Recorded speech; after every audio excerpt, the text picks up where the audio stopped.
Guys सबैजना सन्चै आरामै हुनुहुन्छ अनि म पनि एकदम सन्चै आरामै छु। अनि आज चाहिँ म मेरो माइती घरमा छु। अनि माइती घरमा गएपछि छुट्टै आनन्द हुन्छ नि है, जे जस्तो भए पनि क्या।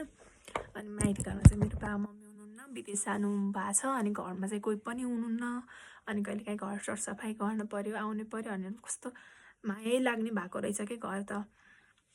अनि एकदम भावुक भएँ घर देखेर। अनि एकदम कस्तो न कस्तो भयो कि पहिला यति दुःख गरेर घर बनाउनु भयो, अनि अहिले चाहिँ यही घर पनि बढी भयो, यस्तो भयो है। अनि यस्तो हुँदा फेरि लास्टै मन दुख्दो रहेछ कि होइन।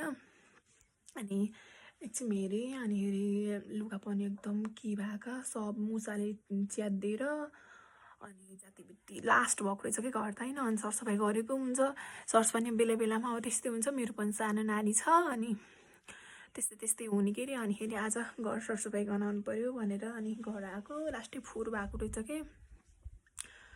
अन्त 1 महिना पहिला आएको सरसफाइ गरेको उत्तिकै फोहोर हुन्छ। अन्त घर मान्छे नबस्ने, मान्छे हुँदा त कति फोहोर हुन्छ, मान्छे हुँदा हुँदैन त कति अलिकति त फोहोरै हुन्छ नि त। अनि मान्छे नहुँदा त त्यसै फोहोर हुने भयो।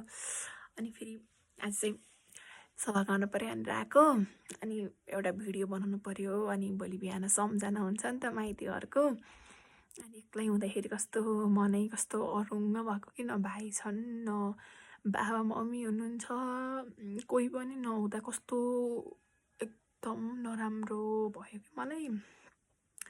त्यही भएर नि हो कि मलाई आउनु त मन लाग्छ, घर देखेर माया लाग्छ, बाबा मम्मी हुन्न, भाइहरू छैनन् एकदम। त्यही भएर आउन नै कस्तो न कस्तो भयो। आए चाहिँ जसरी भए पनि आएँ, घर सर हेरेँ, माया लाग्यो, सरसफाइ गर्दैछु। अनि सरसफाइ गरेपछि म भिडियो बनाउँछु म कस्तो बनाएर सरसफाइ गरेँ है। अहिले चाहिँ मेरो